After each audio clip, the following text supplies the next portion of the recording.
फकरुल्लाह। फक्र है जनाब। तुम पेरिस वाले खेमे में जाओ, तुम्हें पेरिस में पढ़ना है। जी जनाब।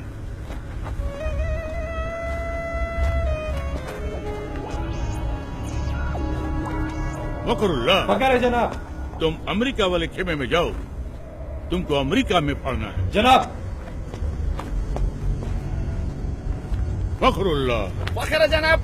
वो तो हमको भी है, तुम पर। तुम हमारे साथ आओ, तुमको हिंदुस्तान में पढ़ना है। मुझे हिंदुस्तान में शहीद नहीं होना जनाब।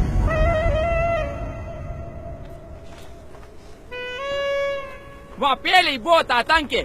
एक साथ 2 बम फट जाए तो दूसरे की खबर वही दबा देते, ताकि जनता में अखरोट पैदा न हो। अखरोट नहीं बेवकूफ,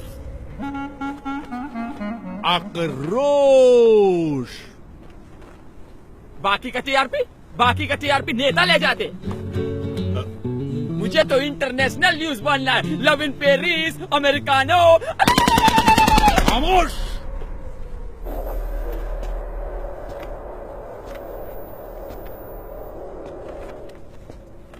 बदअक्ल, बदशक्ल, बेवकूफ, नामाकूल, गुस्ताख। इसके लिए तुझे अंग्रेजी सीखनी चाहिए थी, काफिर की औलाद। अब तुम 2 ही जगह पढ़ सकता है, या पाकिस्तान या हिंदुस्तान। हिंदुस्तान जनाब। अल्लाह, सुभान अल्लाह, बरकतुल्लाह, इंतामुल हक, अल्लाह, ओस्मा बिन लादेन, अल्लाह। आओ मेरे साथ।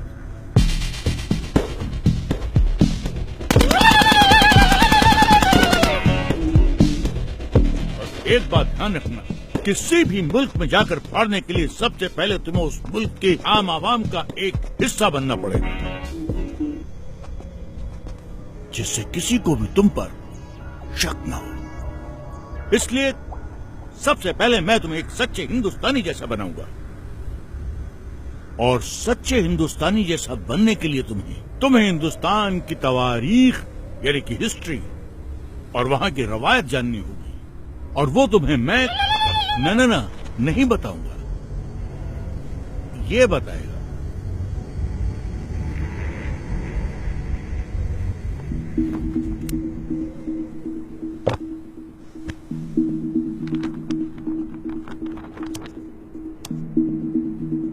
We made a tryst with destiny, and now the time comes when we shall redeem our pledge. Among those Indians who are now abroad, I expect that Indians living in Axis countries or in बड़ी बात नहीं है बिस्मिल साहब।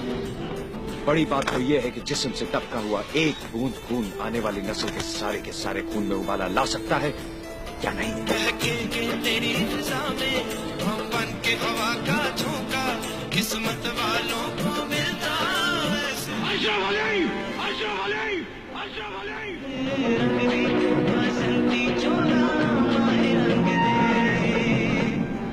लेकिन हमारा हिंदुस्तान जिंदाबाद था, जिंदाबाद है और जिंदाबाद रहेगा।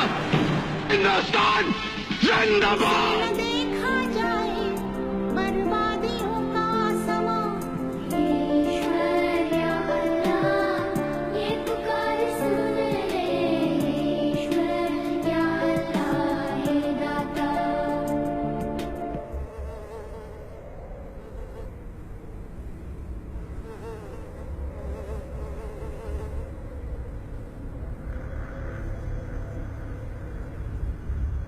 सुभान अल्लाह, अब तो एकदम हिंदुस्तानी जैसा लगता है।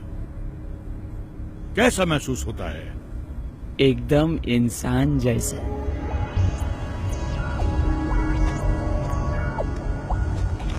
अब तू पढ़ने के लिए एकदम तैयार है।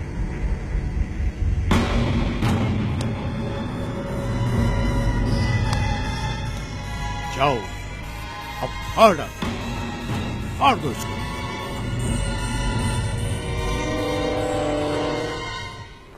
पंद्रह अगस्त 1947 सैकड़ों स्वतंत्रता सेनानी, जिसमें मुसलमान, हिंदू, सिख, ईसाई चारों कौम की शहादत के बाद भारत को आजादी मिली।